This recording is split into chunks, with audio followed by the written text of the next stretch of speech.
Dear learners, blogger ভাই চ্যানেলের video editing সিরিজের ষষ্ঠতম পর্বে আপনাদের স্বাগতম। থাম্বনেল দেখে হয়তো আপনারা বুঝে গেছেন আজকে আমি কোন বিষয়ে কথা বলবো। আমি আজকে আপনাদের দেখাবো ভিডিওতে কিভাবে ট্রানজিশন অ্যাপ্লাই করতে হয়। ট্রানজিশন প্রত্যেকটা ভিডিওতেই খুবই দরকারি একটা বিষয়, কারণ ট্রানজিশন দিলে যেটা হয় ভিডিওতে একটা নতুনত্ব আসে, ফুটেজগুলো দেখতে খুবই ভালো দেখা যায়। সো আপনারা যারা ফ্রেশার, যারা নতুন ভিডিও এডিটিং শিখছেন, যেমন আমিও কিন্তু শিখছি, তো আমি যেটা শিখছি আমি সেটাই আপনাদের সাথে প্রতিদিন শেয়ার করতে চেষ্টা করছি। সো চলুন আজকে দেখে নিই কীভাবে আমরা ফুটেজে বা ভিডিওতে ট্রানজিশন কিভাবে অ্যাপ্লাই করতে পারি।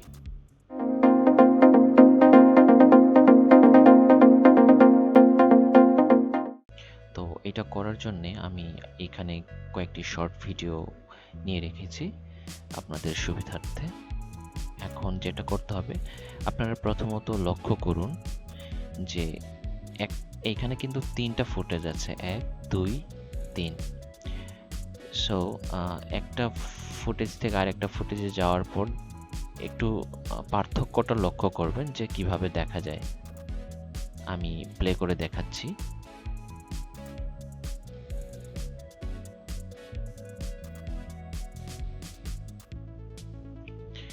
বিষয়টা হয়তো আপনারা লক্ষ্য করেছেন যে একটা ফুটেজ শেষ হওয়ার পর যখন আরেকটা ফুটেজে চলে যাচ্ছে তখন কিন্তু ডিরেক্ট এটা মুভ করছে, এখানে কোনো ট্রানজিশন অ্যাপ্লাই করা হয়নি। তো আমরা এখন ট্রানজিশন অ্যাপ্লাই করব। এটা অ্যাড করার জন্য আমাদের যেটা করতে হবে, এইখানে যে এদিকে অ্যারো বাটনটা আছে, এখানে আমরা মাউসের বাটনে এইখানে ক্লিক করার পর ইফেক্টসে ক্লিক করার পর দেখবেন যে এইখানে আপনি সবার শেষে যে অপশনটা আছে এটা হচ্ছে ভিডিও ট্রানজিশনস। তো এইখানে আপনারা বিভিন্ন টাইপের ট্রানজিশন পাবেন। তো এখান থেকে হচ্ছে আপনারা পছন্দ মতো যে কোনো অপশনটা বেছে নিয়ে আপনারা সেগুলো আপনাদের ফুটেজের শেষে বা শুরুতে অ্যাপ্লাই করতে পারবেন।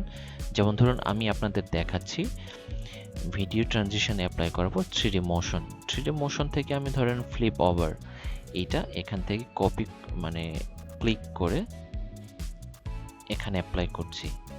জাস্ট ক্লিক করবেন, মাউসের লেফট বাটন দিয়ে ক্লিক করে ড্রাগ করে এখানে ড্রপ করে দেবেন, ড্রাগ এন্ড ড্রপ। দেন আমি নেক্সট ফুটেজে এখান থেকে চেকার ওয়াইপ এটা আমি এখানে অ্যাপ্লাই করছি। সো এখন প্রথম আমি যেভাবে প্লে করেছিলাম ওইটার সাথে এটা আপনারা একটু ডিফারেন্সটা লক্ষ্য করবেন যে কিভাবে দেখা যাচ্ছে। এখন দেখুন একটু হলেও এখানে একটু ভিন্নতা আপনারা লক্ষ্য করতে পারবেন। দেখুন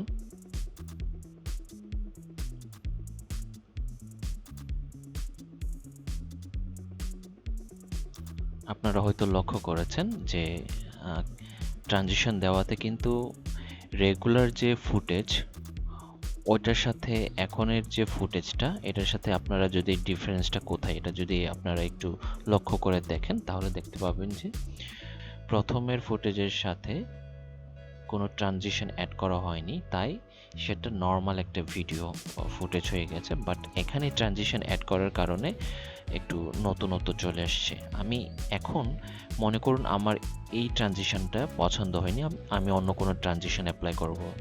সো এটা আমি রিমুভ করব কিভাবে, জাস্ট এখানে যে আমাদের কিন্তু অল টাইম যে কোনো কাজের ক্ষেত্রে সিলেকশন টুলটা খুবই প্রয়োজনীয় একটা টুল। সো আমরা এখানেই ক্লিক করব কোনো কিছু রিমুভ, অ্যাড বা অন্য কিছু করার জন্য। সো আমি সিলেকশন টুলে ক্লিক করার পর মাউসের লেফট বাটনে এখানে ক্লিক করলাম, দেন হচ্ছে রাইট বাটনে ক্লিক করার পর ক্লিয়ার। সেম এখানেও রাইট বাটনে ক্লিক করার পর ক্লিয়ার। এখন আমি অন্য কোনো ট্রানজিশন এখানে অ্যাপ্লাই করব। আমি জুমে ক্লিক করলাম, আচ্ছা জুমে শুধু একটাই আছে, তো এইটা আমি এখানে অ্যাপ্লাই করলাম। তারপর ওয়াইপ থেকেই আরেকটা আমি অ্যাপ্লাই করলাম সেকেন্ড ফুটেজে। এখন আপনারা একটু লক্ষ্য করুন,